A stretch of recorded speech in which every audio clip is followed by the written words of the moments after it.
అందమైన సుందరమైన పల్లెలుగా మార్చడమే కూటమి ప్రభుత్వం ముఖ్య లక్ష్యమని ఆమదాలవలస ఎమ్మెల్యే రాష్ట్ర పిఎస్సి చైర్మన్ కోన రవికుమార్ ఆమదాలవలస నియోజకవర్గం సరుబుజ్జిలి మండలంలో మతలబుపేట గ్రామ పంచాయతీలో గ్రామాభివృద్ధి దిశగా మరో ముందడుగు వేస్తూ 1,30,00,000 రూపాయలు మహాత్మా గాంధీ జాతీయ గ్రామీణ ఉపాధి హామీ పథకం నిధులతో నిర్మించిన సీసీ రోడ్లు మరియు డ్రైనేజీ కాలువలను ఆమదాలవలస గౌరవ శాసనసభ్యులు మరియు రాష్ట్ర పిఎస్సి చైర్మన్ కోన రవికుమార్ ఈ రోజు ప్రారంభించారు. ఈ సందర్భంగా రవికుమార్ మాట్లాడుతూ గ్రామీణ ప్రాంతాల అభివృద్ధి ప్రజలకు మెరుగైన మౌలిక వస్తువులు అందించడం ప్రభుత్వ ప్రధాన ఉద్దేశమని మతలబుపేట గ్రామంలో సీసీ రోడ్లు డ్రైనేజీ నిర్మాణం పూర్తవడంతో గ్రామ ప్రజలకు ఎన్నో సంవత్సరాలుగా ఉన్న ఇబ్బందులు తొలగిపోయాయని ప్రతి ఇంటికి సులభమైన రవాణా సౌకర్యం శుభ్రమైన వాతావరణం కల్పించడమే మా ప్రభుత్వ లక్ష్యమని తెలిపారు.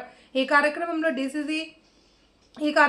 DCCB chairman Sivala Suryam, Janasena incharge Pedada Rammohan, మండల అధ్యక్షులు అంబాల రాంబాబు, మండల కూటమి ముఖ్య నాయకులు, ప్రజాప్రతినిధులు, మండల అధికారులు, సర్పంచ్, ఎంపీటీసీలు, గ్రామ పెద్దలు, స్థానిక ప్రజలు పెద్ద సంఖ్యలో పాల్గొన్నారు.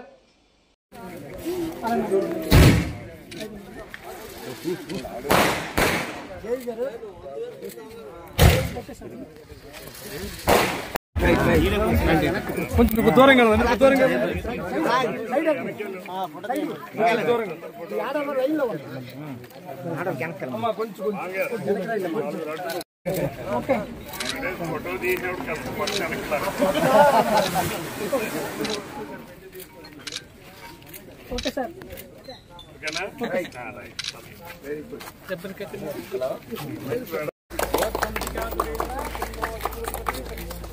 చాలా బాగుంటుంది